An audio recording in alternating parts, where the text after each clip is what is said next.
Você já sentiu que alguma coisa dentro de você está pedindo socorro? Como se existisse um grito preso, bem no fundo da alma. Hoje, eu não estou aqui para te confortar com palavras doces. Hoje, eu vim com uma espada na mão. Porque às vezes, a verdade precisa cortar, para depois curar. E a verdade é que tem muita gente perdendo tempo demais com desculpas, com lamentos, com drama. A vida passa, o tempo corre, e ainda tem gente sentada esperando que algo mude lá fora, sem mudar nada aqui dentro.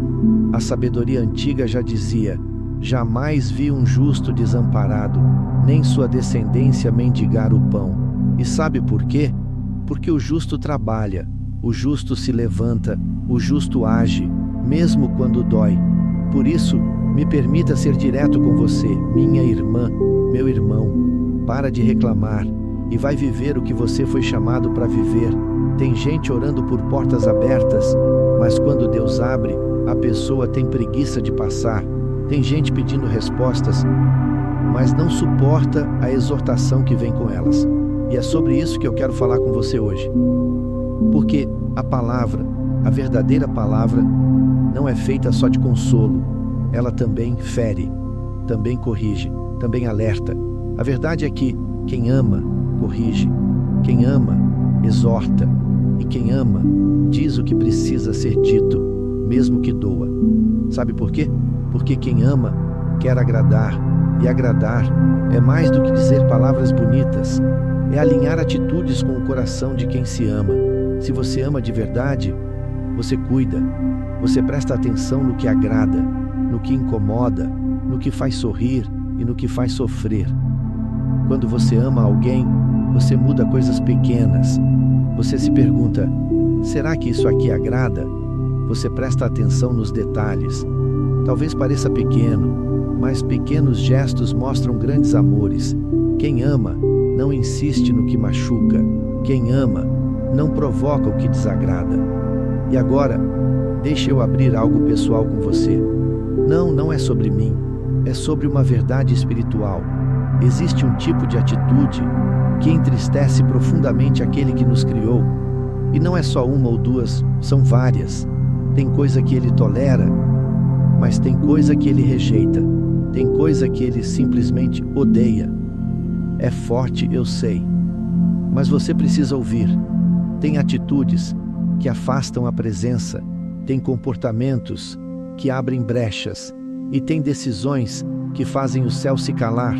E hoje nós vamos juntos desvendar isso, porque está escrito com todas as letras: 6 coisas o Senhor aborrece, e a 7ª, a sua alma abomina.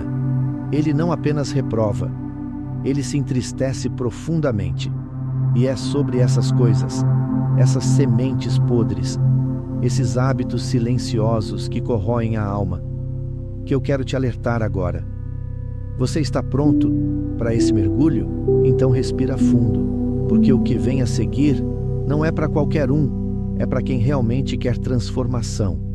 Primeira parte: olhos altivos, o orgulho que deforma a visão da alma. Sabe aquela pessoa que te olha de cima para baixo, como se você fosse menor, como se sua história não valesse nada, como se a vida dela fosse uma escada e você um degrau sujo? Esse olhar carrega algo mais profundo do que parece. É o olhar da altivez, é o veneno silencioso do orgulho, aquele que começa no coração, mas escorre pelos olhos, e Deus odeia isso. Não é que ele simplesmente não goste, ele abomina o espírito soberbo, porque o orgulho é a raiz de muitas quedas, é o brilho falso que antecede o colapso. A pessoa altiva se sente superior por coisas passageiras: dinheiro, diploma, aparência, status, viagens, títulos. Mas o céu não se impressiona com isso. O Criador não olha a superfície, ele examina o coração. Você já reparou que muitas vezes aquele que fala errado, que não tem estudo, que mal sabe se expressar, carrega uma sabedoria que não vem dos livros? É porque Deus não é movido por performance, Ele é atraído por verdade, por quebrantamento, por humildade e talvez aquele homem simples que dobra os joelhos no chão duro da cozinha tenha mais autoridade no mundo espiritual do que muitos que se acham donos da verdade. Porque o que agrada a Deus é um coração humilde, a altivez cega. Faz a pessoa esquecer que todos respiram o mesmo ar e que diante do Eterno todos são pó. Não existe ninguém melhor do que ninguém. Não importa onde você estudou, não importa quanto você ganha, não importa quantos idiomas você fala. A soberba é a maquiagem do vazio e Deus abate o soberbo, mas Ele exalta o humilde. Segunda língua mentirosa, o sopro escuro que distorce a realidade. A mentira não é só uma distorção da realidade, ela é uma traição da essência, porque aquele que mente escolhe romper com a verdade, e quando se rompe com a verdade, rompe-se com a luz. Jesus não disse que ensinaria a verdade, Ele disse: eu sou a verdade. Isso muda tudo. A verdade não é uma opinião, não é um argumento filosófico, não é uma ideia debatível. A verdade é uma pessoa. E se Jesus é a verdade, então toda mentira é um ataque direto contra Ele.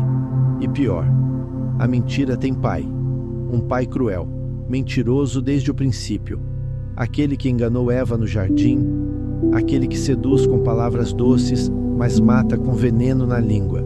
Sim, o pai da mentira é Satanás. Toda vez que alguém escolhe mentir, escolhe, mesmo sem perceber, se alinhar com ele. E isso é sério, porque a língua é uma arma.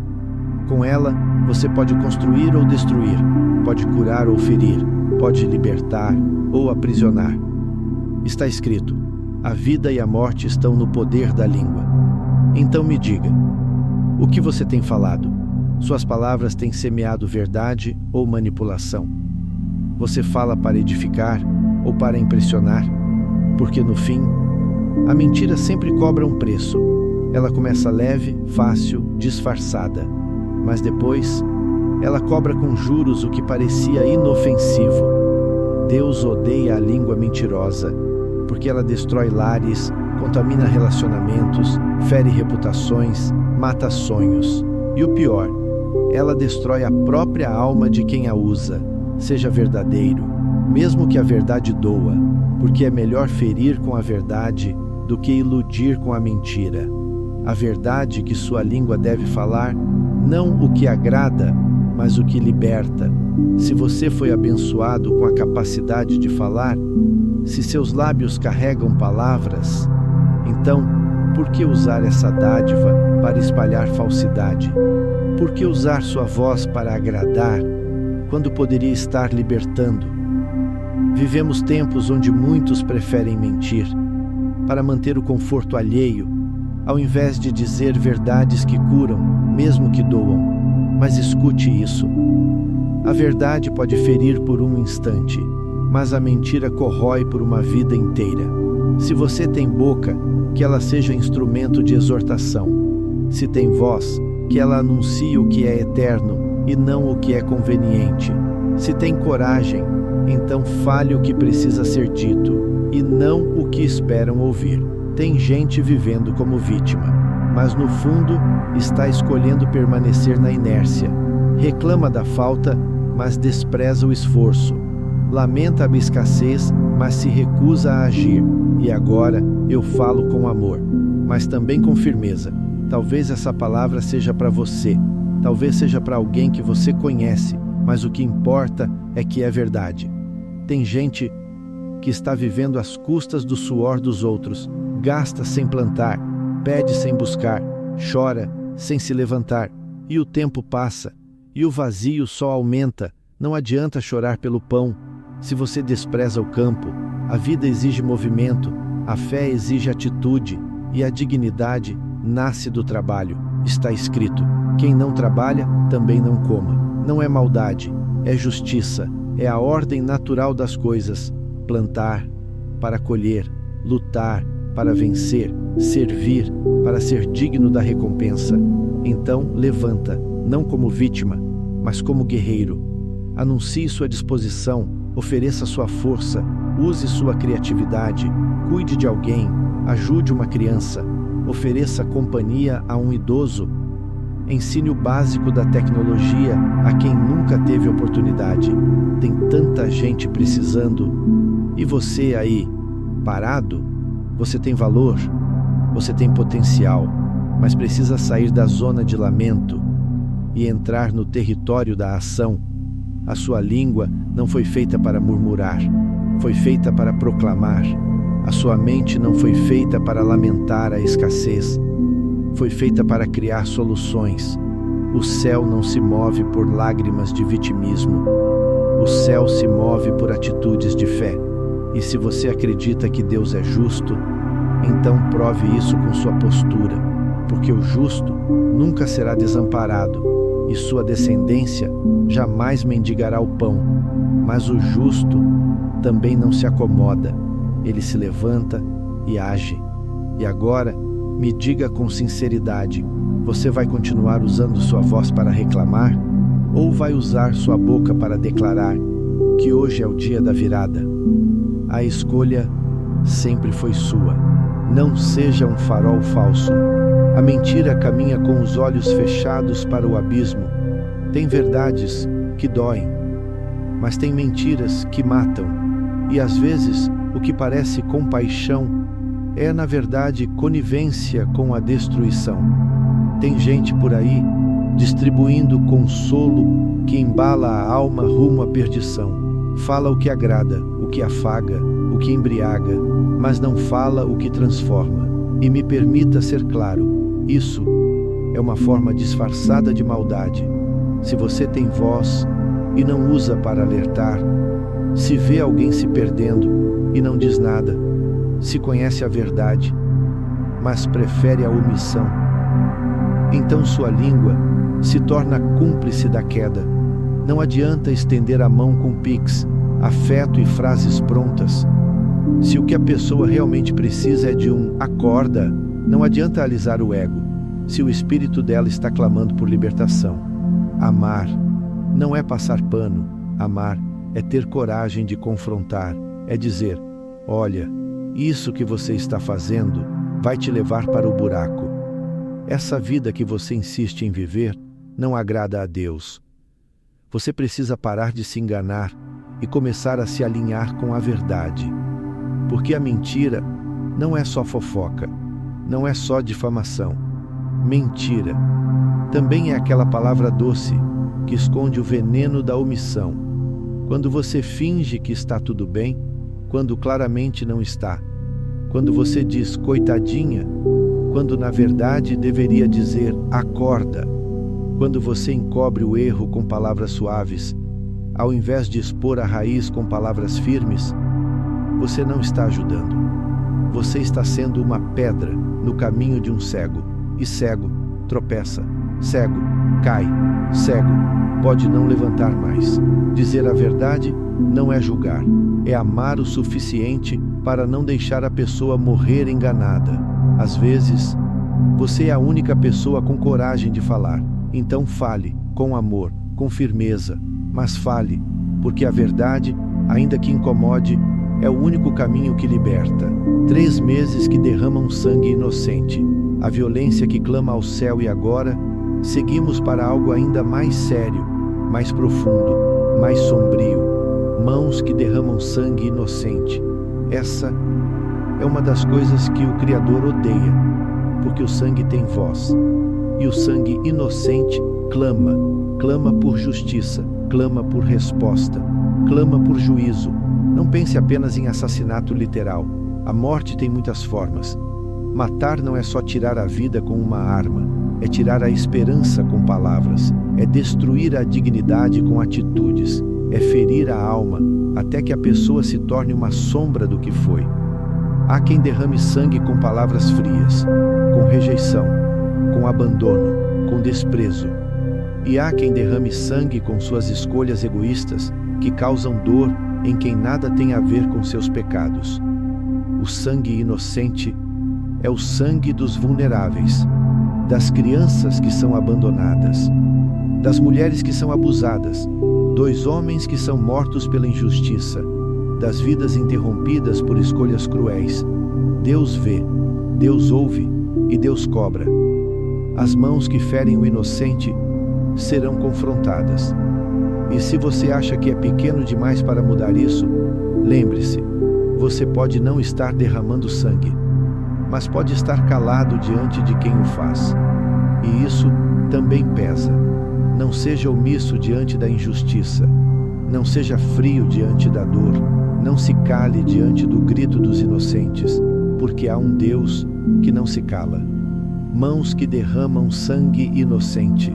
A injustiça que grita ao céu, quando a Escritura diz que Deus odeia mãos que derramam sangue inocente. Ela está falando de mais do que apenas o ato físico. Está falando daquilo que se esconde por trás da violência, a intenção maligna, a covardia silenciosa, a ausência de temor. Deus está falando de homicídios. Deus está falando de abortos. Deus está falando de toda forma de morte injusta, onde o inocente paga o preço de decisões impiedosas. E não pense que só é culpado quem aperta o gatilho. A história antiga nos mostra: Davi, o grande rei, não levantou a espada contra Urias, mas arquitetou sua morte. Ele escreveu uma carta, uma sentença disfarçada de ordem militar, e mandou Urias para o pior lugar da batalha, sozinho, vulnerável, sabendo que não voltaria. E Deus não deixou passar. Deus não disse: foi o exército. Deus não disse: foi o acaso da guerra. Deus disse: tu o mataste, porque quem trama, quem articula, quem prepara a emboscada, ainda que de longe, tem sangue nas mãos. E isso nos leva direto ao próximo ponto. Coração que trama projetos perversos, a maldade silenciosa que contamina a alma antes de a mão agir. O coração planeja. E é exatamente aí que mora um dos pecados mais sutis e mais perigosos. Você não vê, não escuta, não toca, mas ele está ali, fermentando na mente, alimentando a imaginação, ganhando forma nas intenções. É o coração que arquiteta, é o pensamento que premedita, é a alma que fantasia a queda do outro, o fracasso do outro, a dor do outro, e isso Deus abomina. Porque quando você usa sua criatividade para o mal, está pegando um dom sagrado, a capacidade de imaginar, criar, sonhar, e transformando em arma contra alguém. Tramar não é só pensar mal, é planejar o mal, é desejar a queda e trabalhar por ela, mesmo que em silêncio. E sabe o que é mais sério? É possível estar dentro de uma igreja, com uma Bíblia nas mãos, e ainda assim ter o coração contaminado por esse tipo de maldade. Você não precisa levantar um dedo, basta manipular os bastidores, basta sugerir algo aqui, insinuar ali, plantar dúvidas, mover peças que parecem inocentes, mas no final resultam na destruição de alguém. Isso é um projeto perverso, e Deus vê tudo. Ele sonda os pensamentos, ele vasculha as intenções. Nada escapa aos seus olhos. Você pode enganar as pessoas, mas jamais vai enganar aquele que vê o que ninguém vê. Por isso, se há em você qualquer raiz de vingança, de desejo de derrubar, de prazer na dor alheia, arranque agora, porque antes que a maldade vire atitude, ela já está registrada como abominação, e o coração que trama o mal está andando lado a lado com as mãos que derramam sangue. Você chegou até aqui, e isso já mostra algo precioso. Você tem sede de verdade, tem fome de mudança, mas agora, não basta só ouvir, é hora de escolher. A palavra foi lançada como uma semente viva, e agora, a terra do seu coração precisa decidir, vai germinar ou vai endurecer, porque tudo que ouvimos hoje não foi apenas um alerta, foi um chamado à responsabilidade, um chamado à purificação, um chamado ao arrependimento. 7 coisas. 7 atitudes, 7 pecados que o Criador abomina. Não apenas rejeita, ele odeia, ele abomina. E por mais duro que isso soe, é o amor dele que está por trás dessa exortação. Sim, amor, porque quem ama, confronta. Quem ama, não passa a mão no erro. Quem ama, grita antes do abismo. E agora, é com você. Você vai continuar ignorando os sinais? Vai continuar fingindo que está tudo bem? Vai manter essa capa de religiosidade, enquanto dentro de você ainda mora o orgulho, a mentira, a manipulação, a omissão, a inveja, a divisão? Ou você vai cair de joelhos e pedir: Senhor, arranca de mim o que te aborrece, tira de mim o que me afasta da tua presença, me quebra, mas me transforma. Porque o justo não é o que nunca erra, é o que se arrepende com verdade, é o que se humilha e se levanta diferente. A escolha é sua, mas lembre-se, quem semeia verdade, colhe liberdade. Quem planta arrependimento, colhe restauração. E quem anda na luz, jamais andará sozinho. Se isso falou com você, compartilha. Se isso te confrontou, se ajoelha. E se isso te despertou, se levanta. Porque Deus ainda está à procura daqueles que o amam de verdade. Nos vemos no próximo episódio. Mas até lá, não viva como quem não ouviu. Viva como quem foi transformado.